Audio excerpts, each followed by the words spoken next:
నమస్తే ప్రజలారా. ఈరోజు తెలంగాణ రాష్ట్రంలో బట్టలు కడుక్కోవడానికి చెరువులు ఉండేటి. మరి రేవంత్ రెడ్డి వచ్చినప్పటి నుంచి ఆ బట్టలు కడుక్కోవడానికి, ఆ బట్టలు ఉత్తుకోవడానికి కూడా ఈరోజు ఆ చెరువులో నీళ్లు కూడా లేకపోయాయి.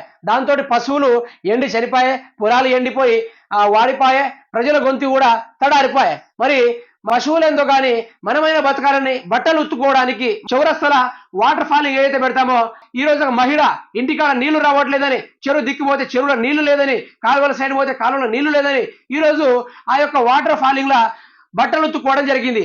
ఇటువంటి దౌర్భాగ్యమైన స్థితికి లాక్కొచ్చాడు మన ముఖ్యమంత్రి సీఎం రేవంత్ రెడ్డి గారు, యనమల రేవంత్ రెడ్డి గారు. ఆ ముచ్చటను చూద్దాం.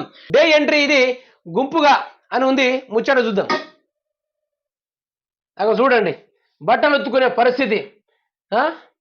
ఏం చేద్దాం, రేవంత్ రెడ్డి తీసుకొచ్చిన మార్పు మామూలు మార్పు అది. అరే గట్లనే ఎగిరి తీసుకొచ్చాం పాలన. లాస్ట్కి బట్టలు ఎత్తుకోవడానికి ఎక్కడ నీళ్లు లేకుంటే ఇక చౌరస్తాలో పెట్టిన వాటర్ ఫాలింగ్ కాడ నీళ్లు బట్టలు ఎత్తుకునే పరిస్థితి ఈరోజు అయితే. ఇక గిట్లా ఎగిరే 3 రంగుల జెండా అనేది ఇక బతుకులు ఆగం చేసిందంటే ఇక గిండిచ్చి స్టార్ట్ అయింది ప్రజలారా. ఏమైనా రేవంత్ రెడ్డి గారు, మీరు ముఖ్యమంత్రి, మీ కింద మంత్రులు, మీ కింద ఎమ్మెల్యేలు, వాళ్ళ కింద కొన్ని నాయకులు అందరూ ఉన్నారు. మరి నీళ్లు ఎందుకు ఇవ్వట్లేదని తెలంగాణ రాష్ట్ర ప్రజలు గొంతు చించుకొని అరుస్తూ ఉంటే మరి మీకు ఎందుకు చెవులు బాడడం లేదు రేవంత్ రెడ్డి గారు అనేది నేను ప్రశ్నిస్తూ ఉన్నాను, తెలంగాణ సమాజం కూడా ప్రశ్నిస్తూ ఉంది. మరి రేవంత్ రెడ్డి గారు ఇప్పుడు మీరు ముఖ్యమంత్రి అయ్యారండి.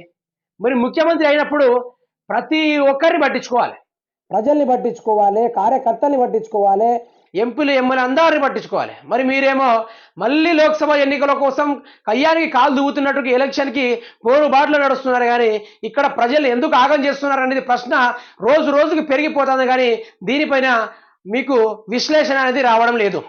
దయచేసి తెలంగాణ రాష్ట్ర ప్రజలకి చెప్పేది ఒక్కటే, ఇప్పుడు లోక్సభ ఎన్నికల్లో మనం గట్టిగా కాంగ్రెస్ పార్టీకి బుద్ధి చెప్తేనే మన కాలువలో నీళ్ళు వస్తాయి, మన చెరువులు నిండుంటాయి, మన కుళాయిలో నీళ్లు వచ్చే పరిస్థితి ఉంటుంది. మరి రేవంత్ రెడ్డి తీసుకొచ్చిన మార్పు ఏందయ్యా? బట్టలు ఉతుకుదామన్నా కూడా షేర్లో నీళ్ళు లేదా, బట్టలు ఉతుకుదామన్నా కాలువలో నీళ్ళు లేదా, బట్టలు ఉతుకుదామన్నా ఆ వేసిన మిషన్ భగీరథ నల్లాలో కూడా నీళ్లు రాని పరిస్థితి. ఈరోజు మహిళ చౌరస్తాలో వెళ్ళి వాటర్ ఫాలింగ్లా ఆమె బట్టలు ఉతుకునే పరిస్థితి. ఇది ఇక ఆమెకు ఎంత ఆవేదన ఉంటే, ఆమెకు ఎంత నీటి సమస్య ఉంటే అంత పనికి పోతుందో మీరే చెప్పండి. ఆడబోయి బట్టలు ఉతుకుతుంది మీరే చెప్పండి. ఇది రేవంత్ రెడ్డి పాలన అంటే ఇది. తడారిపైన గొంతెండిపోయినా పట్టించుకోడు సారు. అంత గొప్ప మహానుభావుడు మా రేవంత్ రెడ్డి గారు.